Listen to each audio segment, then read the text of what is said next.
Today, I'd like to continue our series on the environment and talk specifically about the recent climate conference in Egypt that was held towards the end of 2022. It was held in Egypt at Sharm el-Sheikh, a resort area in Egypt. And the controversy in terms of the conference was vulnerable nations receiving money for damages caused by climate change. And the rationale behind this was if you're a country that doesn't really pollute that much, you don't have too many carbon emissions, you don't use that many fossil fuels, you're not releasing any poisonous gases into the atmosphere, including the air. And in other countries are, and as a result of those other countries doing that, your country is impacted.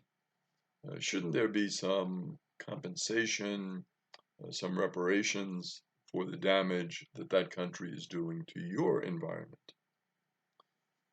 That was the logic behind this request.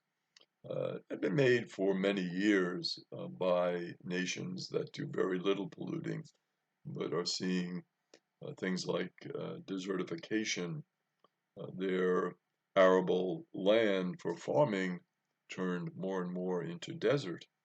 The effect of the pollution in terms of their ability to raise crops to feed their people, the increased frequency of storms that can be attributed to the climate change. So there were some significant reasons why this request was made. But of course, if you're a polluting country, you're not thinking of it in terms of the damage that you're doing to another country. You're thinking, well, I'm just trying to feed my own people, help my own economy. This is the way I have to do it. So there was that tension there, and there was a reluctance of countries that are more prone to pollution to offer this compensation, this concept of helping those who are suffering the effects of climate change. Uh, the goal of the conference was to limit global warming to 1.5 degrees Celsius, 2.7 degrees Fahrenheit. The increase since pre-industrial times has been 1.2 degrees Celsius or 2.2 degrees Fahrenheit. Other issues, though, of course, have distracted people from focusing on the climate. There was a war in the Ukraine. There was energy and food insecurity as a result of that war, and as a result of the pandemic. There's inflationary pressures, spiraling debt, uh, the medical issues, of course, related to the pandemic, and vaccinating people. So a lot of issues that really took away from focus on climate change and this goal of 1.5 degrees Celsius. Uh, Many people at the conference were raising this question, though.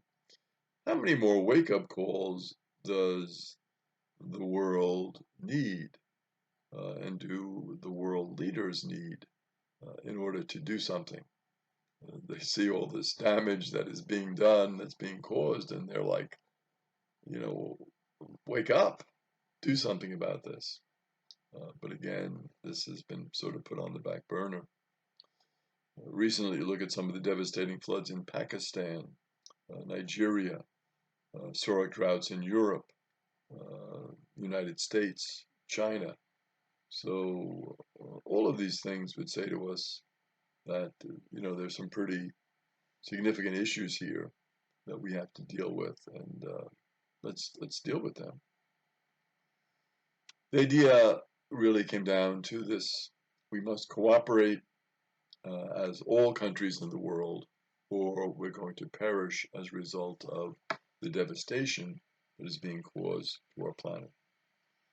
The two biggest polluting countries are the United States and China, and as you look at that, you say, well, if you're doing all this pollution, you've got to help us. We can't continue the way we're continuing and suffer all the effects of it, and you just keep on polluting like this. The demands were a massive overhaul of the international development loans.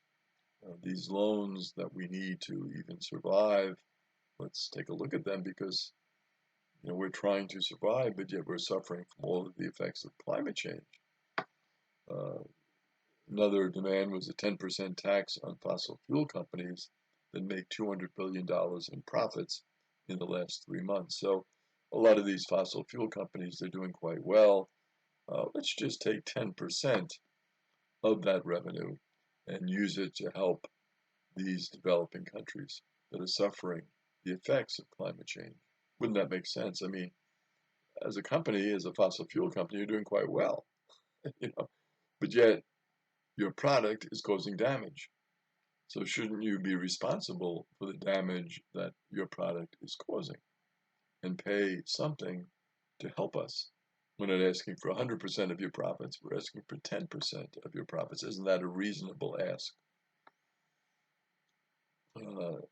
For example, in Pakistan, the summer floods caused at least $40 billion in damage and displaced millions of people. So you have two related problems here. You have the damage to the country, the physical damage, and the money that it's going to cause to take to repair that. But then you have the secondary problem of, well, all these people now, millions of people having to relocate from area that has been damaged, and the costs associated with that. New housing, jobs, education for these people that now they have nothing. They have no homes, they have no place to live. What about helping them? The damage has been caused. It's been caused, we know, by fossil fuels, the burning of fossil fuels. And so we're not asking that you wean yourself off of that completely and dramatically. We know that's going to take time. It's a process. And we have to work towards that goal. But what about in the meantime, these companies that are profiting from this, shouldn't some of that money go to help us who are being damaged by this? Antonio Guterres, the head of the United Nations, says the world is on a highway to climate hell with our foot on the accelerator. So a good image, we're going to this climate hell, we're going to this place of terrible destruction, floods, hurricanes, all of this, terrible storms, droughts. And our foot is literally on the accelerator. We've got to take our foot off the accelerator. We've got to slow down. We've got to take a look at it. We've got to take concrete steps to help people deal with it and to curb this type of pollution. He called for a new pact between rich and poor countries to make deeper cuts in emissions and to give financial help to these countries. His concept was to phase out coal by 2030 in rich nations and by 2040 elsewhere. So coal, of course, the number one leading polluter, phase that out. And of course, it's a gradual process that can be done in rich countries quicker, obviously, than in poorer countries who are more dependent on the coal. There are other sources of energy that these richer countries can use, and they can then also help the other countries.